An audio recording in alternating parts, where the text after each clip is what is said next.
ponencia que nos presenta María Isabel Güences Simón, que es Nota sobre el desprecio epistémico y el extractivismo cognitivo.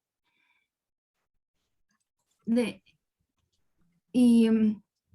que justamente va a ser importante ver cómo todos estos temas que se han hablado ahorita se conjugan para también dar pie a la ronda de preguntas y respuestas, porque pues hay bastantes preguntas y muchos temas interesantes que están rondando en estos momentos. Entonces, le cedo la palabra a Isabel y bueno, muchas gracias a todos por acompañarnos. Gracias, Mariana. ¿Sí se ve lo que he puesto para compartir? Sí, vale.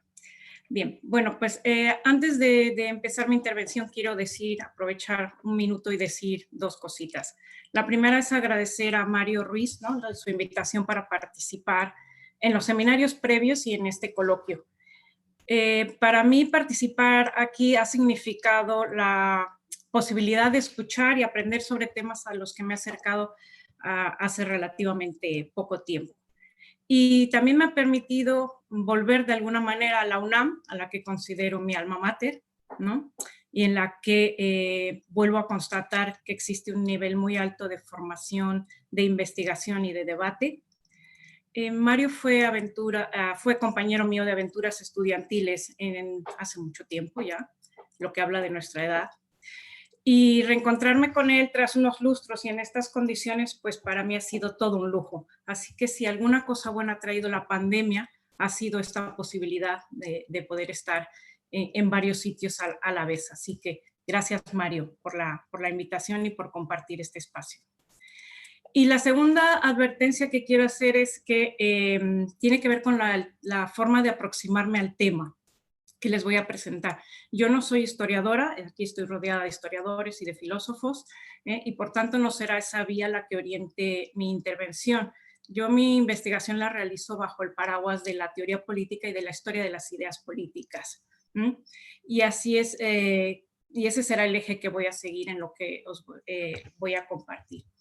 Una de las funciones de la teoría política es dotar de contenido a categorías políticas partiendo de la premisa de que las controversias sobre estas categorías políticas forman parte de disputas mucho más amplias sobre la realidad sociopolítica. Y eso es lo que pretendo hacer en mi intervención. La voy a acompañar con estas diapositivas en las que hay un sumario más detallado para que me puedan seguir en la presentación y donde recojo alguna de la bibliografía o de los casos que quiero compartirles.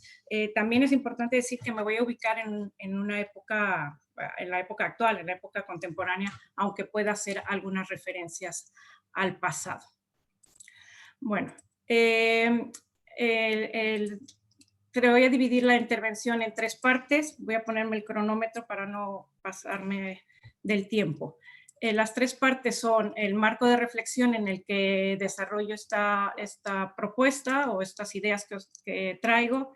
La segunda es detenerme un poco más en el desprecio epistémico y la tercera es en el extractivismo cognitivo.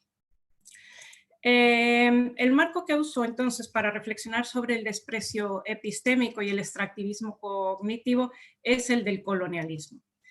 Como bien saben todos los que me acompañan en este coloquio, la lógica del colonialismo opera en diferentes esferas, por supuesto en lo político y en lo económico, pero también en lo subjetivo y en lo epistémico. Y esta condición comienza su andadura en la llamada modernidad temprana y persiste hasta nuestros días.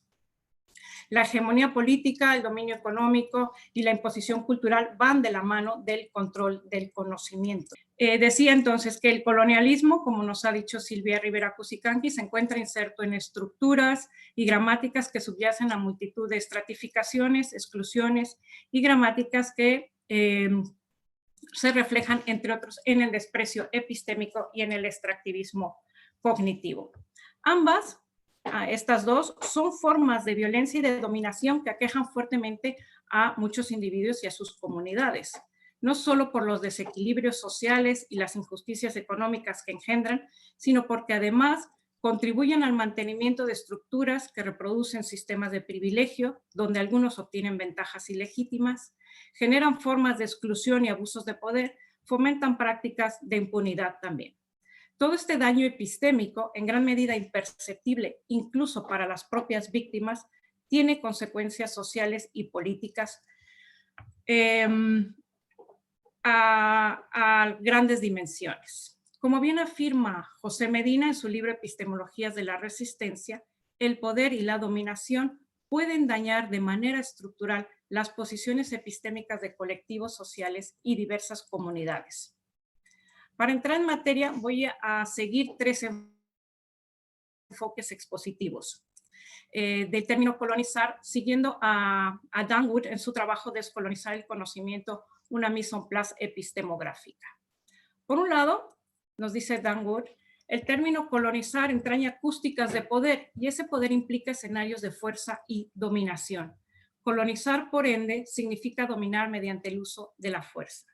Si trasladamos esta connotación a la colonización epistémica, nos situamos ante una colonización del conocimiento que equivale en gran medida a la imposición forzosa de un sistema de conocimiento sobre otro, a la destrucción de varios sistemas de conocimiento o a la reeducación forzosa. Estos sentidos pueden ser descritos con la expresión desprecio epistémico en la que me centraré un poco más adelante.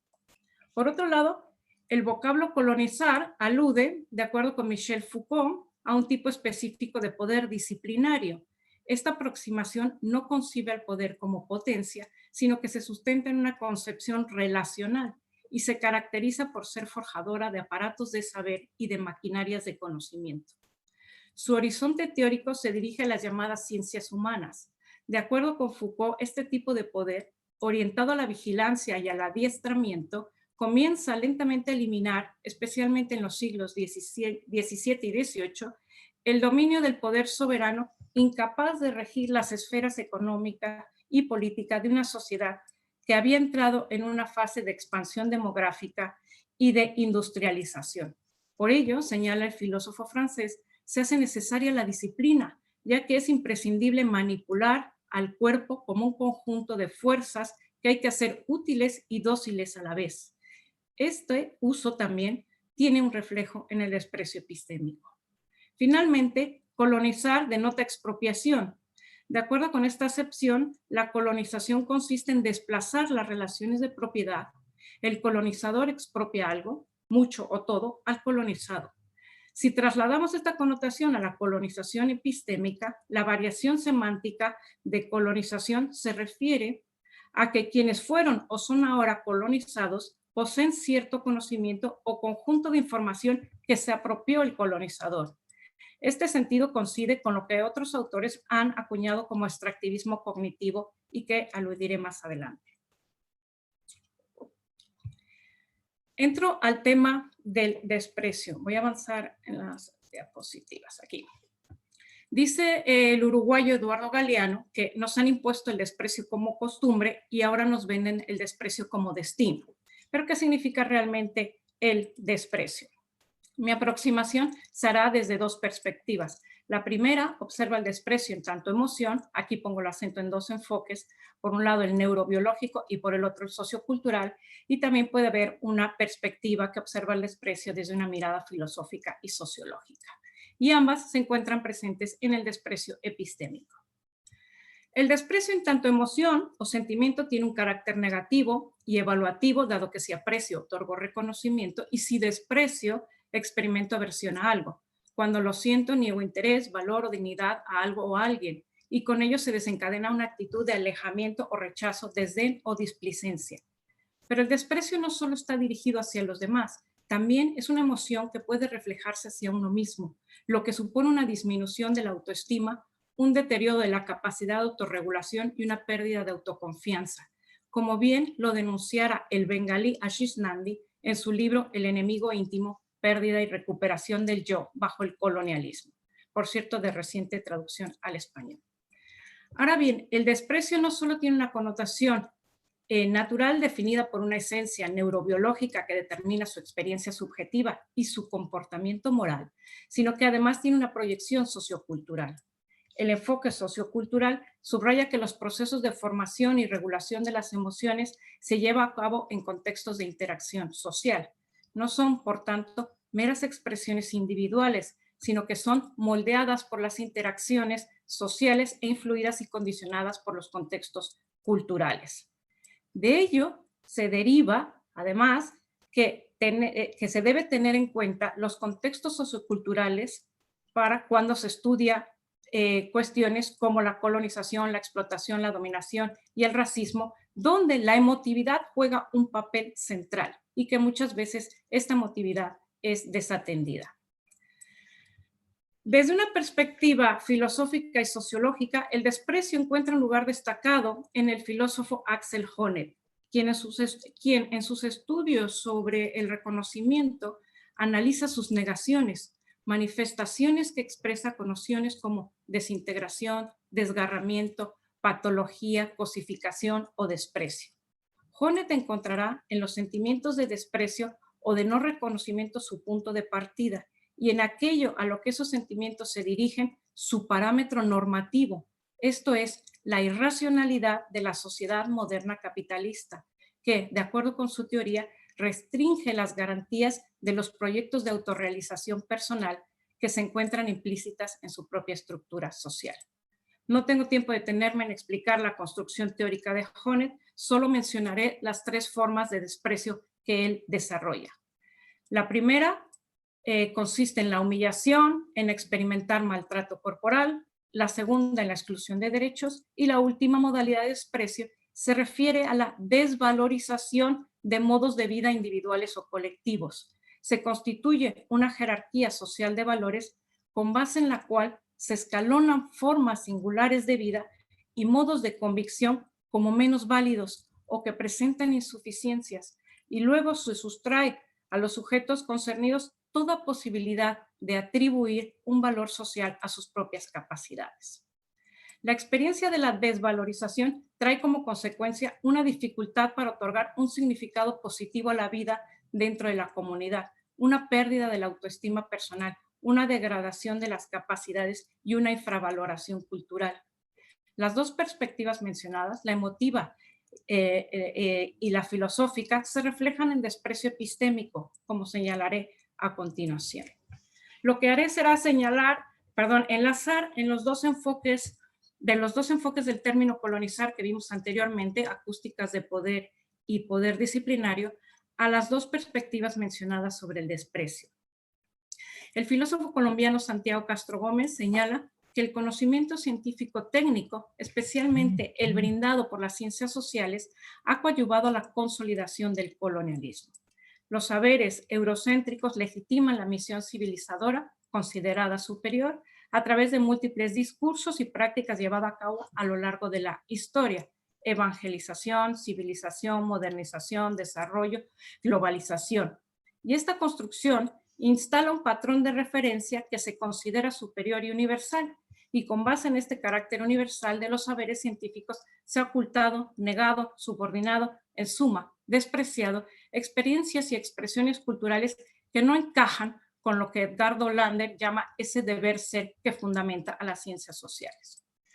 Las taxonomías que elaboran las ciencias sociales, argumenta Castro Gómez, no estaban únicamente dirigidas a elaborar un sistema de reglas denominado ciencias, sino que tenía consecuencias prácticas en la medida en que eran capaces de legitimar las políticas regulativas del Estado.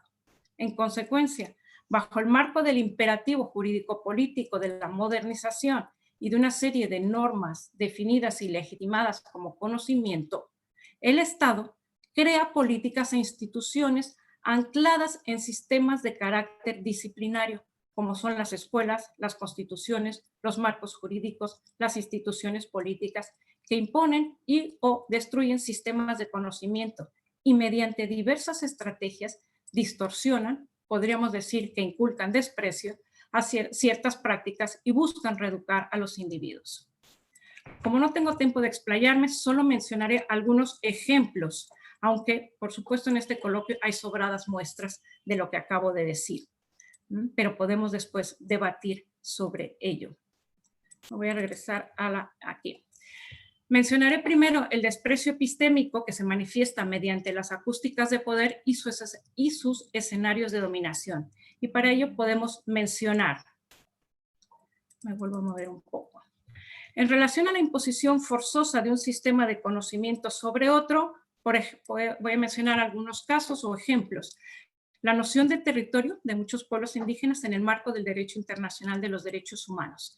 Desde hace décadas, líderes y representantes indígenas han discutido, por ejemplo, en el marco del Convenio 169 de la OIT, importante instrumento internacional que busca garantizar los derechos indígenas, o en el marco de la Declaración Americana de los Derechos de los Pueblos Indígenas, han discutido y han debatido que la tierra y el territorio no significan lo mismo, y especialmente que el territorio no se delimita cartográficamente, como se ha impuesto desde los parámetros occidentales, sino que se delimita relacionalmente. Se impone así lo cartográfico y la idea de propiedad individual, y se desprecia una concepción relacional del territorio y una forma comunal de convivencia y una comprensión filosófica del mundo que descansa en la racionalidad mítico-simbólica, como nos lo explica Dussel.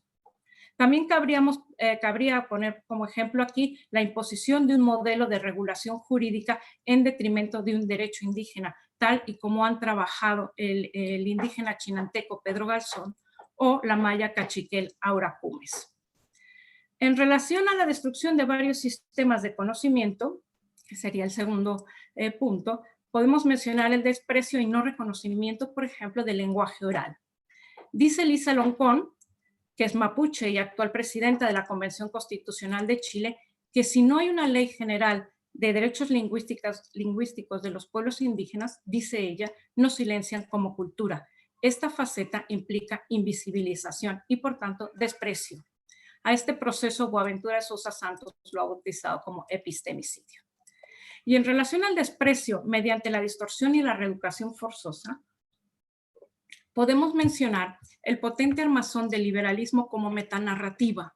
No debemos, desde mi punto de vista, invertir los términos y pasar ahora a despreciar el liberalismo. En él hay valores que yo reconozco, pero no son los únicos, y apropiarse de lo universal con un particular conlleva desprecio.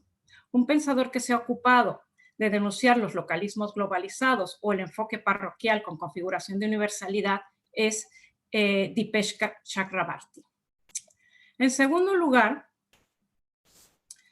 tenemos el desprecio epistémico que se expresa a través del poder disciplinario. Mencionaré 3 casos. El llamado racismo científico o racismo doctrinario, que tuvo un enorme alcance y repercusión durante el siglo XIX y gran parte del XX, y que ahora incluso se está recuperando, y que intentó dar legitimidad a la configuración de superioridad e inferioridad racial. Otro caso puede ser la creación de las bases legitimadoras del colonialismo del yo, que inferioriza y valida la imposición de una visión del mundo, tal y como ha descrito Ashish Nandi, del que ya he citado, quien demuestra en su libro El enemigo íntimo que la imposición de códigos altera las prioridades culturales, tanto de gobernados como de gobernantes. Y el palestino Edward Said, quien en su conocida obra Orientalismo denuncia la presunción de superioridad y los métodos de discriminación aplicados para establecer dominio imperial. Y como tercer ejemplo más contemporáneo, podemos mencionar las prácticas de la actual Academia Universitaria Nordatlántica, especialmente anglosajona, que nos está imponiendo con fuerza los criterios de conocimiento que considera válidos y que muchas instituciones educativas del sur global están interiorizando y aplicando a través de medidas públicas para juzgar la supuesta calidad científica de las investigaciones realizadas en sus centros universitarios. Todo ello con el consecuente desprecio hacia quienes no pueden o no quieren configurar su currículum investigador siguiendo estas directrices. En la universidad, como nos dice Nicolás Panotto, debe caber la pluralidad de mundos posibles y no visiones monopólicas y cosmovisiones hegemónicas. Paso al punto del extractivismo cognitivo. Me vuelvo aquí para que me sigas. El tercer enfoque del término colonizar que mencionábamos anteriormente denota expropiación. En este camino no hay una imposición de un sistema de conocimiento ni tampoco destrucción, aunque sí formas de distorsión. Aquí lo que se presenta es la apropiación del conocimiento, en general la apropiación del colonizador al colonizado. El extractivismo, señala María Estela Svampa, que es una argentina, una investigadora argentina, recorre la memoria larga de América Latina y define un patrón de acumulación asociado al nacimiento del capitalismo moderno, siendo uno de los procesos de saqueo y explotación más poderoso del mundo. La forma que adquiere en el siglo XXI conlleva una ampliación de fronteras de mercantilización y no se limita a los minerales o al petróleo. Hay otros tipos de extractivismo, agrario, forestal, pesquero, pero también cognitivo, como lo denominó Lian Vitasamusek Simpson, indígena intelectual, poeta, escritora, música de la nación Mississauga-Nishnawbe del norte del Canadá.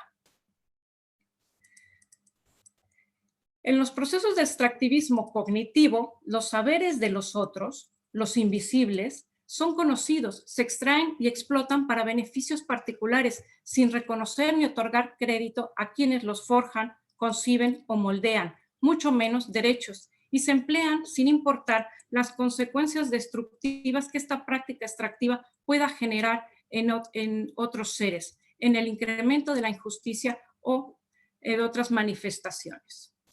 En un artículo reciente, René Ramírez Gallegos y Analía Mintenguiaga señalan que, así como en el mercantilismo la ganancia por transferencia se dio a través de procesos violentos de explotación de mano de obra esclava y de recursos naturales, hoy en día se retoma al mismo tipo de ganancia rentista a través de otro extractivismo, el infocognitivo. Así, el extractivismo cognitivo y el de la información se dan a través de distintos procesos. Podemos mencionar brevemente, siguiendo a Ramírez Mintenguiaga, los siguientes. A través de la minería de datos, este es un proceso que extrae información de la vida material e inmaterial y la vende procesada a través de diferentes formas de tecnología y propiedad intelectual, generando con ello, cito a Ramírez y a Mintenguiaga, neodependencia de los países del sur o periféricos frente a aquellos que detentan la propiedad intelectual de los mismos, a pesar de que los recursos primarios y terciarios en gran medida provienen de este sur global. Un segundo tipo es la transferencia de conocimientos sur-norte por el flujo neto de la fuga de cerebros, los inmigrantes calificados. Por ejemplo, un alto porcentaje de las patentes que se dan en las universidades estadounidenses son atribuidas a un inventor foráneo. Un tercer tipo es el aporte en la producción científica de investigaciones del sur que son apropiadas por empresas transnacionales. Ramírez y Mintenguiaga citan el trabajo de Sayago y otros quienes demuestran que en México, país que ocupa el segundo lugar después de Brasil en investigación en nanotecnología en América Latina, dicen ellos, no hay apropiación del conocimiento generado, ya sea mediante patente o por producto y aplicación de agentes mexicanos. De 60 patentes relacionadas con la nanotecnología del agua, 56 pertenecen a grandes corporaciones transnacionales. Y finalmente, un cuarto tipo, el de la extracción de los saberes ancestrales y tradicionales para generar tecnologías. Lian Vitasamusek pone como ejemplo la Comisión Mundial sobre Medio Ambiente y Desarrollo de Naciones Unidas, donde afirma se apropian las ideas de los pueblos indígenas del mundo para asimilarlas, subsumirlas al conocimiento occidental. No hay diálogo simétrico ni intención de entender estos conocimientos en sus propios términos, sino saqueo de ideas con fines mercantiles para ser transformadas en capital económico. Así, además de padecer el extractivismo económico, estos pueblos también son expoliados de sus conocimientos mediante el extractivismo cognitivo. Por último, quiero llamar la atención sobre otra modalidad de denuncia de Lian Vitasamusek relativa al saqueo de ideas en el ámbito universitario a fin de ganar capital simbólico una vez incorporadas a la maquinaria académica nordatlántica. La aymara Silvia Rivera Cusicanqui afirmó en una conversación, en una entrevista, que la palabra legítima le pertenece a los de arriba. Los de abajo, señala ella, dan insumos, lo mismo que en todo sistema de conocimiento. Nosotros, se refiere a ella y a su comunidad, producimos materia prima y nos devuelven producto elaborado. Pero esta crítica de Rivera Cusicanqui también está dirigida a esas formas de extractivismo cognitivo que, señala Ramón Grossfogel, lo que podría parecer irónico, recolonizan de manera perversa los conocimientos del sur, esta vez en nombre de la descolonización epistémica. El blanco al que apunta la socióloga aymara es Walter Mignolo, y no me voy a detener en lo que dice, les pongo ahí, no, ahí está la conversación, ahí la cita para que la lean. Estas apropiaciones del conocimiento del sur se llevan a cabo de manera perversa, borrando la autoría de los pensadores y las pensadoras del sur. Rivera Cusicanqui cuenta que una vez una revista anglosajona le hizo observaciones a un artículo y le sugería, si quería publicar ahí, que citara a Quijano y a Mignolo sobre teorías que ella misma había elaborado con años de anterioridad. Y sus palabras de respuesta también están ahí en la diapositiva. El reproche está dirigido al hecho de apropiarse de las ideas de intelectuales mestizos, indígenas o afros, hacerlas propias, difundirlas con todas las facilidades y dominios de la Universidad Anglosajona y no dar los créditos correspondientes. Esta denuncia la recoja también Diana Rosselli en uno de sus escritos y agrega dos prácticas. Una de ellas sintoniza bien con esta idea de extractivismo cognitivo que he mencionado.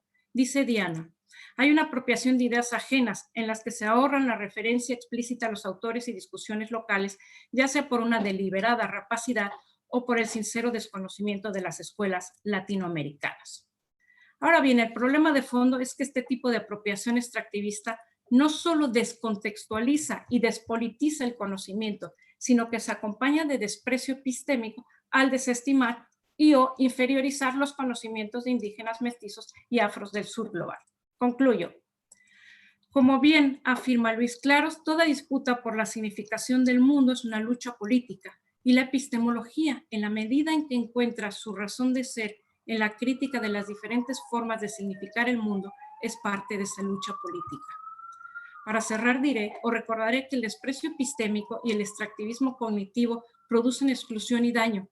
No solo no reconocen a los otros, sino que además los invisibilizan y han sido y siguen siendo poderosos y estructurales mecanismos de opresión y de reproducción de injusticia.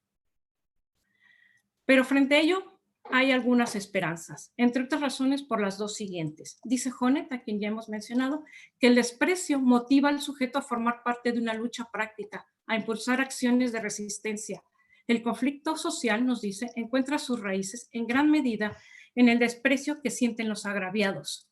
Cuando las experiencias y sensaciones de desprecio se intercambian y comunican, los humillados se asocian para reivindicar sus demandas, se adhieren a organizaciones o se constituyen en grupos y activan resistencias políticas. Así el agravio se transforma en conciencia política y en potencial emancipatorio. Y la segunda razón, porque ante la injusticia socioeconómica, cultural, moral y psicológica y su consecuente desprecio, existen héroes epistémicos, como les llama José Medina, que desde distintas trincheras no están dispuestos a permanecer en silencio, como son las voces que he escuchado y que escucharé en este coloquio. Muchas gracias.